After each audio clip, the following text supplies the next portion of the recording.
boleh berperang selama 10 tahun. Kenapa 10 tahun itu? Kalau selamanya bukan perjanjian.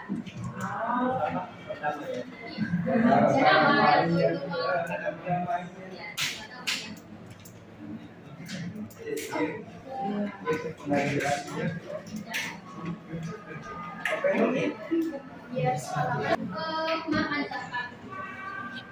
Lalu yang ketiga, Nabi meminta setiap prajurit untuk menyalakan obor tujuannya untuk memberikan kesan kaum Quraisy atas kekuatan pasukan Islam yang kokoh dan hal itu demi mencegah perlawanan tentara yang dapat mengakibatkan pertumpahan darah. Tetapi ketika sudah datang di Mar al-Ghazwan itu, Nabi memerintahkan kepada kaum muslimin untuk tidak berpuasa. Kan tadi yang pertama diberikan kebebasan, lalu yang ketika sampainya di sana itu Nabi kan tidak boleh berpuasa.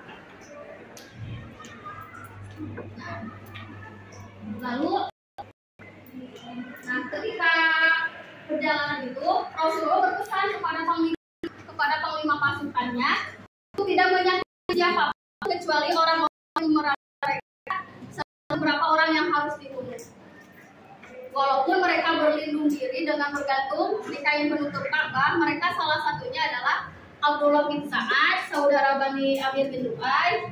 Lalu yang menjadi sasaran untuk dibunuh adalah Abdullah bin Hajhal, yakni seorang berasal dari Bani Tamim bin Walid, karena awalnya seorang muslim. Rasulullah mengutusnya sebagai petugas ke salah satu seorang dari kaum Ansor dan mantan budak Abdullah bin Khattal yang muslim, karena dia kan sudah murtad. Nah, lalu ketiga yang harus dibunuh adalah Al-Baiz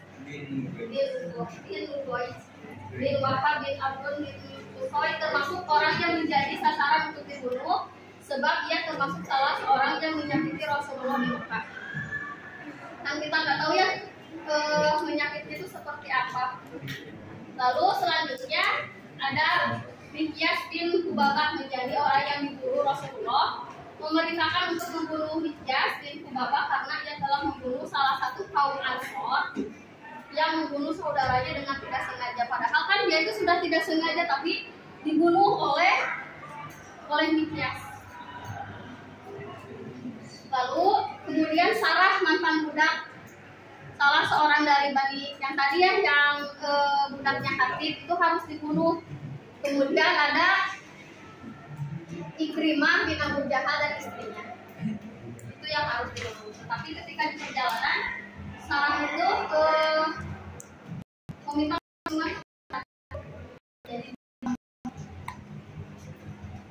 Nah, ketika datang ke Mekah itu, orang yang berhasil dibunuh antara lain adalah Abdullah bin Khattal, dibunuh oleh Sa'id bin Haris al-Makhdumi dan Abu Barzah al-Aslami. Sedangkan Mikyas bin Subabah dibunuh oleh Umaylah bin Abdullah, seorang yang berasal dari kaumnya sendiri.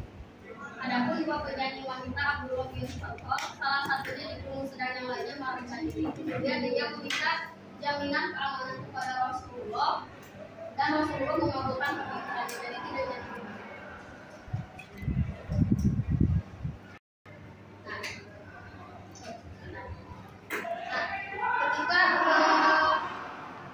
Ketika melakukan ekspedisi itu kan tadi Abu Sufyan datang ya menemui Rasulullah.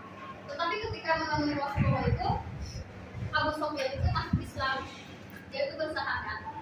Dan Rasulullah memberikan jaminan kepada Abu Sufyan. Yang pertama itu barang siapa yang bersembunyi, maksudnya bukan Abu Sufyan, tapi ketika ada yang meminta perlindungan kepada Abu Sufyan, itu tidak boleh dibunuh. Ketika ada orang yang bersembunyi di rumahnya Abu Sufyan, maka dia tidak dibunuh. Lalu ketika dia bersembunyi di rumahnya, menutup jendela dan pintunya, maka dia tidak boleh dibunuh. Dan barang siapa yang dia berlindung di Ka'bah, maka dia tidak boleh dibunuh.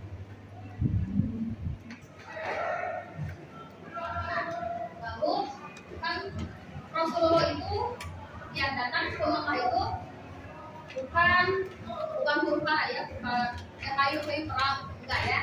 Tetapi Rasulullah itu datang dengan sambil berzikir. berzikir dengan santai, bahkan orang Quraisy itu sangat kagum ketika pasukan musuh itu datang. Rasulullah tiba di Makkah dengan menghancurkan 360 berhala dengan membaca surat Al-Isra ayat 81. Dan katakanlah kebenaran telah datang dan yang batil telah lenyap.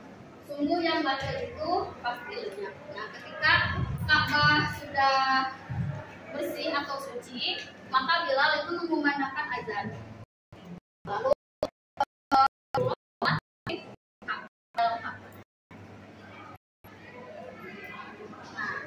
setelah adanya Fathul Makkah itu terjadilah Haji Wada. Haji Wada terjadi pada tahun 10 Hijriah, tahun 632 Masehi.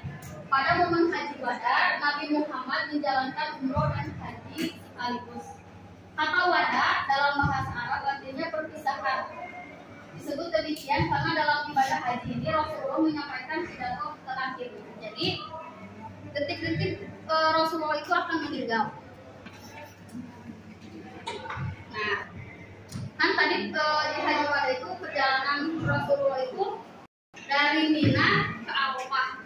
Nah, lalu ada lembah, terus lembah itu di sekitar 144.000 manusia berkumpul di sekitar beliau. Beliau pun bangkit untuk berkhutbah dan menyampaikan beberapa pesan. Nah, dalam khutbah yang pertama, janganlah berlaku kasar dan aniaya kalian semua manusia terhadap istri mereka. Yang kedua, jangan menuntut balas pembunuhan di zaman jahiliyah dan zaman.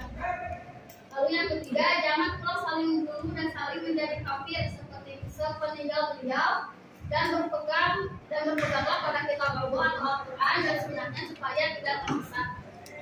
Yang keempat, sesungguhnya tidak ada nabi setelahku dan tidak ada umat baru setelah kalian. Lalu hendaknya semua kaum muslimin saling bersaudara, tiada kelebihan satu kaum dan dengan kaum lainnya kecuali ketakwaannya. Tunaikanlah zakat kalianlah dengan lapang dada, berhajilah kalian ke Baitullah, dan yang terakhir, patuhilah